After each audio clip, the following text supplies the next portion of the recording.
Bonjour, bonjour tout le monde, j'espère que vous allez bien. Je vous retrouve aujourd'hui dans mon salon pour une nouvelle vidéo.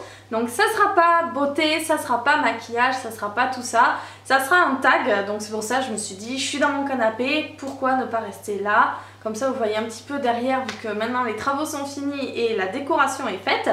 Donc je prends mon petit téléphone et je vais chercher le tag, donc c'est le tag I'm Nobody. Donc je suis personne. Et si vous voyez derrière ou autre, bon ben voilà, hein, si vous entendez du bruit, vous savez qui c'est. Cite 3 adjectifs qui te représentent. Alors ça c'est compliqué, des adjectifs qui me représentent. Voyageuse, ça c'est sûr, c'est le premier. Casanière, je dirais. Et je dirais le troisième, je dirais solitaire. Ça fait pas des super objectifs, mais des super adjectifs. Donc j'ai dit quoi? Voyageuse, casanière et j'ai dit quoi? Solitaire. Voilà, ça me correspond. J'adore faire les voyages. Ben, comme je vous l'ai dit, je suis assez casanière et je suis solitaire dans le sens où je mène ma vie comme je l'entends, je mène mon chemin droit. Et du coup, quand il y a des gens qui se mettent et que ça se passe très bien, ben, tant mieux. Il y a pas, enfin, je les intègre dans ma vie et ça se passe très bien. Ou alors, ben, des fois, voilà, c'est des gens de passage qui resteront quelques mois, tout ça. Donc c'est vrai que voilà, je mène ma vie et puis s'il y a des gens qui se rajoutent, tant mieux. Sinon, tant pis.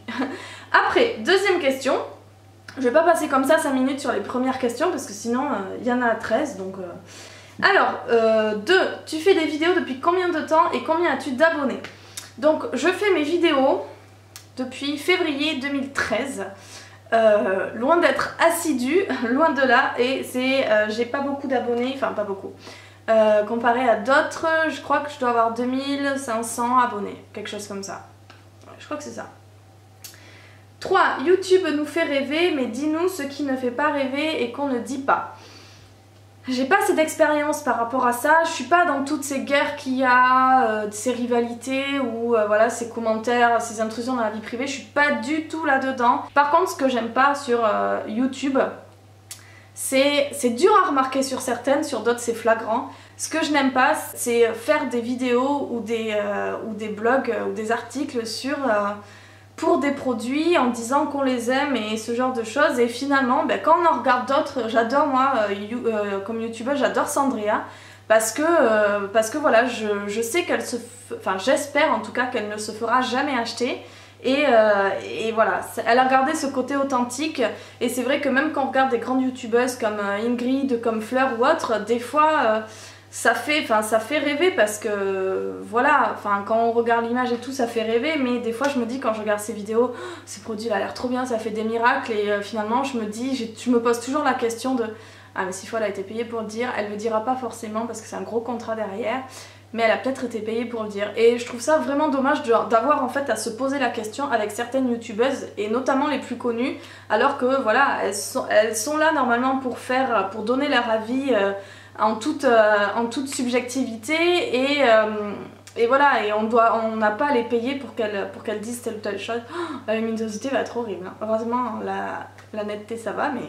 Et donc du coup voilà, c'est vraiment dommage. Moi je me pose la question sur certaines youtubeuses et c'est vrai que c'est embêtant quoi, parce qu'on se dit j'ai envie d'acheter ce produit, pour certains c'est beaucoup d'argent et finalement on sait pas vraiment ce qu'elles en pensent parce qu'on les connaît pas, donc... moi en tout cas c'est ça qui me fait pas rêver de YouTube. Ensuite, 3. YouTube... non, ça c'était fait. 4. Tu penses qu'on peut commencer à quel âge les vidéos et pourquoi? Commencer des vidéos, je peux pas vous dire parce que si c'est des conseils beauté ou autre, voilà, sans exagération, je pense qu'on peut commencer voilà, aux alentours de 14 ans, ça me choquera pas du tout de voir une ado se faire des masques ou se faire des tutos coiffure ou autre, ça me choquera pas du tout, mais c'est vrai qu'il y en a certaines... c'est voilà. En tout cas, moi ça me choque. Je suis peut-être vieille école, mais ça me choque. Pourquoi? Ben, j'ai expliqué. 5. Prends-tu soin de toi pour faire des vidéos? Alors, non, enfin... oui, je prends soin de moi dans la vie, donc forcément quand je fais mes vidéos, j'ai l'air apprêtée, enfin en tout cas j'essaie. Mais en fait, je filme mes vidéos toujours en rentrant du travail, ou en allant, ou en y allant. Donc c'est vrai que, ben, oui, je me prépare pas, si vous voulez, exprès pour ma vidéo. C'est juste que ben là par exemple, voilà, hein, je brille un petit peu, j'ai mon nœud qui s'en va, enfin voilà, je rentre du travail. Donc du coup, forcément, je suis déjà préparée. 6. Parlons beauté, penses-tu que quand on est jolie, on réussit plus facilement à YouTube? Alors pas du tout. 7. Que penses-tu de la chirurgie esthétique? J'en pense quoi? J'en pense rien. Si ça peut aider à se sentir mieux dans sa peau, que ce soit la chirurgie réparatrice ou que ce soit la chirurgie esthétique, non. Si ça aide à se sentir bien, si vous voulez vous refaire les seins, refaire le nez, faire des injections, un lifting, enfin je m'en fiche, ça me dérange absolument pas. Voilà, donc la chirurgie esthétique c'est fait. 8. À quel âge as-tu commencé à te maquiller et si c'était à refaire, le ferais-tu plus tôt ou plus tard? J'ai commencé à me maquiller très tard. Je me rappelle être arrivée au lycée, je me maquillais pas, enfin je suis arrivée au lycée, je me mettais un trait, un trait dans la muqueuse, un trait noir dans la muqueuse et un tout petit peu de mascara. Et c'est vrai que j'ai vraiment commencé à me maquiller, en fait c'était très tard. J'ai dû commencer quand j'ai fini mes études et que je suis arrivée pour mes études secondaires sur Bordeaux. Donc c'était en 2008 et j'avais 18 ans. Donc j'ai vraiment commencé à me maquiller à ce moment-là. Et j'ai vraiment commencé à m'intéresser à la beauté il n'y a pas longtemps, il doit y avoir 2 ans. Donc ça c'était bon. Et si c'était à refaire, le ferais-tu plus tôt ou plus tard? Non, je le ferai au même moment. J'étais pas prête avant. 9. Prouve que tu es nobody et donne-nous 2 défauts physiques et 2 autres psychologiques. Alors les défauts physiques, ça fait vachement prétentieuse de chercher, je sais. Mais j'en ai un. En fait j'en ai 2. J'en ai 2 des défauts physiques, vous n'allez pas le voir là, mais si vous regardez certaines de vidéos, et c'est quelque chose qui me dérange beaucoup, c'est rien hein, comparé à d'autres je sais, mais c'est mes lèvres en fait. Je n'aime pas la couleur qu'elles ont, et ça m'a toujours obsédée, parce que vous voyez dans des vidéos quand je fais mes maquillages ou autres, je me mets pas forcément du rouge à lèvres, vous ferez attention, je vous invite à aller voir. Mes lèvres sont roses à l'intérieur, je suis le contour de mes lèvres pour pas me crever un œil. Donc mes lèvres sont roses à l'extérieur et à l'intérieur elles sont blanches. Et vous le verrez si vous voyez mes vidéos et c'est quelque chose que je n'aime pas. Et après l'autre défaut physique, ça va s'arranger, c'est qu'en fait je n'aime pas mon corps. Je n'ai plus le droit de faire enfin je ne fais plus de sport depuis des années parce que je suis malade et que je n'ai pas le droit de faire du sport parce que mon corps ne le supporterait pas. Donc c'est vrai que je ne suis pas grosse, enfin je me considère pas comme grosse, je me considère comme normale, mais par contre je suis flasque, je suis molle. Mais je vais avoir un traitement qui est lourd en août et j'espère ça va pouvoir remonter mon niveau en tout cas, enfin mon niveau mais au niveau de mon sang, j'espère que ça va changer considérablement les choses.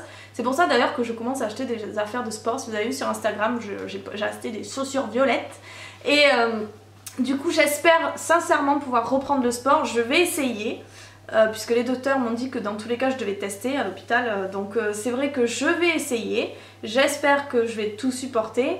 Et j'espère surtout que ça va pouvoir me redonner une vie normale. Donc voilà, si j'avais 2 défauts physiques, ça serait mes lèvres, c'est pas grand chose mais c'est la couleur, et mon corps, mais ça peut changer.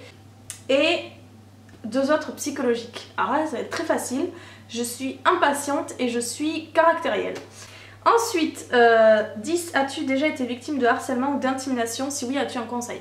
Donc oui, ça remonte un petit peu et je peux pas considérer que c'était quelque chose qui m'a porté au moral. Mais j'étais, en plus c'est ridicule, j'étais harcelée à l'école primaire. Il y avait une fille mais qui me mettait mais la misère, elle se moquait tout le temps de moi, c'était une peste. Hein. Vraiment les petites pestes qu'on a à l'école primaire, on en a toute une. Et on a toutes eu une. Et, ou alors on en voit toutes dans les films. Elles se ressemblent toutes, elles sont blondes, elles ont des couettes et leurs parents sont riches. Donc elle me mettait mais la misère jusqu'au jour où à un moment elle m'a piqué mes chaussures. Et je peux vous dire que je me rappelle exactement, donc ça a dû me marquer, elle m'a piqué mes chaussures, j'étais assise sur un rebord de fenêtre, j'étais en train de jouer à 3 petits chats avec mes copines et elle est venue en courant, elle a poussé tout le monde et j'avais des espèces de sandales avec des fleurs et elle m'a piqué mes chaussures, elle me les a enlevées des pieds, elle est partie en courant et je les ai plus vues ces chaussures. Et voilà. Et c'est vrai que celle-là, je me rappelle, elle m'a fait pleurer plus d'une fois, pas pour les chaussures, hein, parce que les chaussures c'est pas grave, hein, mais elle m'a fait pleurer plus d'une fois et c'est vrai que mes parents ont été convoqués plusieurs fois par la directrice parce qu'elle s'inquiétait vraiment de ça. Moi j'en ai pas de souvenir, mais en tout cas voilà, j'ai été harcelée par cette fille. Et donc, est-ce que j'ai un conseil? C'est difficile, j'ai pas envie de... Enfin, je peux pas tellement donner de conseils par rapport à ça. Mais c'est toujours pareil, c'est voilà, votre vie c'est votre vie, vous comptez beaucoup pour des gens, que ce soit votre famille, vos amis ou autre, vous comptez beaucoup pour des gens et il faut pas vous détruire la santé parce que je sais que et beaucoup en ce moment mettent fin à leur jour à cause de ça. Ça me fait tellement mal au cœur de se mettre dans un état comme ça, mais pour des gens en plus qui en valent pas la peine. C'est vraiment, je sais que le lycée et le collège c'est une période qui est pas simple à passer, ça je le sais, c'était pas simple pour moi aussi, parce que le corps change, on n'a pas forcément une image de soi qu'on aime, voilà, on se compare toujours aux autres à l'adolescence et ça je le sais, mais voilà, faut pas vous en faire pour des gens qui cherchent à vous démonter, vous comptez pour des gens, vous avez votre vie, donc voilà, c'est bête, hein, je vais vous faire un schéma, c'est votre vie, et à côté vous avez le fossé, et le fossé c'est votre famille, parce que votre famille, quand ça se passe bien, elle sera toujours là. Si ça se passe bien avec votre famille, et je vous le souhaite, mais c'est dans beaucoup de cas pareil, vous êtes le chemin et votre famille c'est le fossé. Elle sera toujours là si vous débordez du chemin, elle sera toujours là pour vous rattraper, et elle sera toujours là pour vous encadrer et pour vous soutenir. Voilà, c'est vraiment ça le schéma.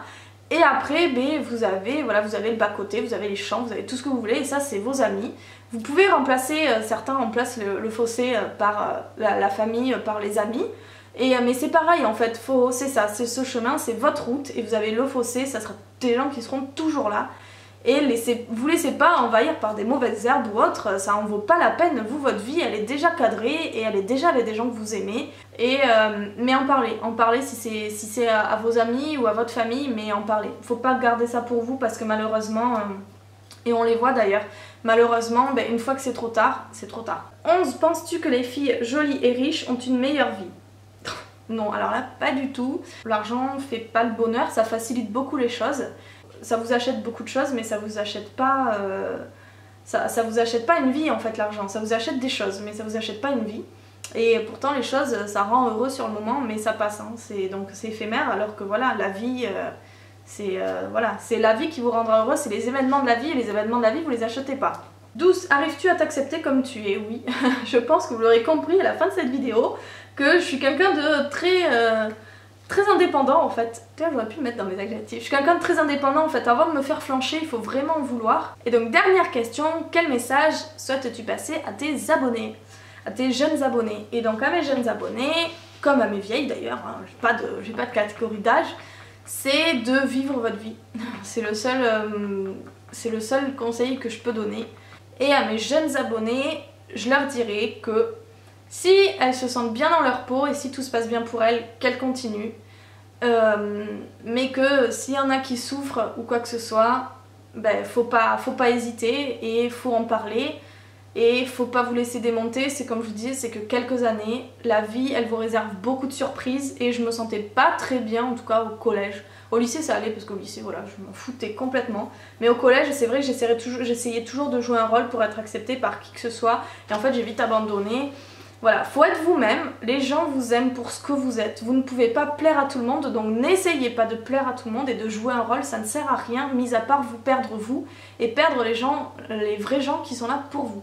Donc voilà, à mes jeunes abonnés, je leur dirais ça, je leur dirais courage parce que des fois c'est pas facile et de rester vous-même et voilà, c'est la vie qui forgera votre caractère et vous aurez une très belle vie. C'est vrai que ce tag il m'a beaucoup plu et il me tient à cœur et je voulais le faire et en tout cas j'espère que ça vous a plu.